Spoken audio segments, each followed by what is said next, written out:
Une fois connecté à Microsoft Loop, vous devriez tomber sur un écran semblable à celui-ci.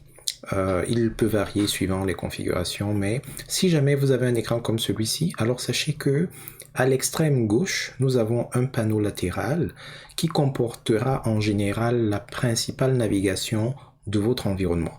Nous avons complètement en haut le menu Loop, qui est également la page d'accueil vers l'ensemble de vos espaces de travail. Donc si on clique dessus, ça nous ramène à la vraie page d'accueil de Microsoft Loop, si je puis l'appeler ainsi, où on a la liste des espaces de travail et plein d'autres éléments. Revenons ici à l'intérieur. Nous avons également l'ensemble des éléments récents sur lesquels nous avons travaillé. Ça va s'alimenter au fur et à mesure qu'on va manipuler. Nous avons également un composant pour capturer les idées. Nous aurons l'occasion de revenir plus en détail là-dessus. Complètement à droite de cette section, nous avons une zone pour activer les notifications. On a la possibilité d'être informé de ce qui s'est passé dans les espaces de travail, sur les contenus des espaces de travail, même lorsqu'on n'est pas dans l'espace de travail proprement dit. Nous avons une zone de recherche qui pourra nous permettre de fouiller dans ces univers parallèles qu'on va créer au fil du temps. Et nous avons un outil ici qui va nous permettre de réduire, voire même masquer la barre latérale, histoire de profiter plus pleinement des pages que nous allons manipuler. En dessous de cette section, nous avons le commutateur des espaces de travail.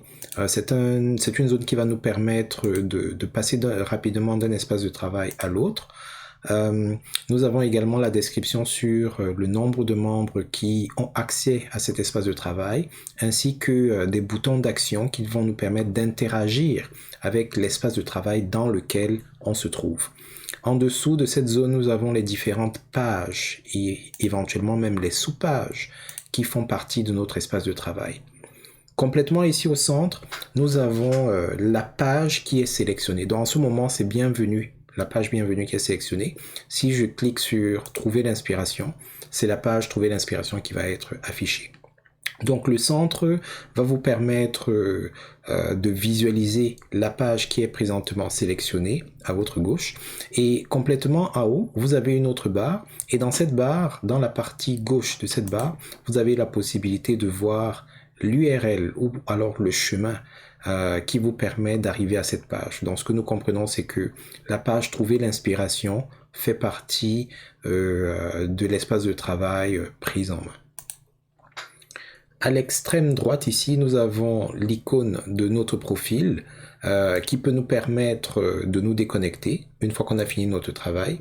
Nous avons le bouton partage qui va nous permettre de partager différents éléments ou de différentes manières les contenus avec lesquels nous avons la possibilité d'interagir. Nous avons des raccourcis ici pour copier les éléments, et nous avons la possibilité de voir où est-ce que nos composants sont rendus, où est-ce qu'ils ont été propulsés, dans quel espace ils se trouvent, etc. Complètement ici en bas, à droite, nous avons la corbeille parce que dans certaines conditions, les éléments que vous allez supprimer pourront être récupérés, restaurés, ou du moins ils ne vont pas disparaître totalement du système. Mais comme je l'ai dit, c'est sous certaines conditions. Nous aurons l'occasion de revenir plus en détail là-dessus.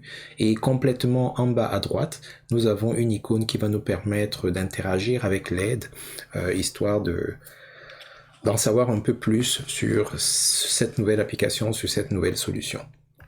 Alors de manière générale, pour interagir avec un objet, il faudrait le sélectionner, il faudrait cliquer dessus. Alors si l'objet en question c'est une page comme ici, il suffit de cliquer sur la page pour l'afficher, avoir un certain nombre d'interactions. Comme dans la plupart des applications modernes, en faisant apparaître le menu contextuel, un clic droit, il y a des actions spécifiques qu'on pourra faire, des actions qui seront spécifiques au dit objet. Alors c'est valable pour les pages, qui sont un peu comme les contenants, mais c'est également valable pour le contenu. Donc ici, nous avons par exemple une page qui comporte un titre, des paragraphes et d'autres éléments. Donc, dans ce paragraphe, si on clique avec le bouton droit, on a certaines actions qu'on peut effectuer. Si on clique sur ce titre, il y a d'autres actions qu'on peut effectuer. Il est possible que certaines actions contextuelles soient justement contextuelles à l'objet que nous avons manipulé. Nous aurons l'occasion de revenir plus en détail là-dessus. Et ces manipulations qu'on peut faire sur le contenu, sur les pages, on peut également faire certaines d'entre elles sur les espaces de travail carrément.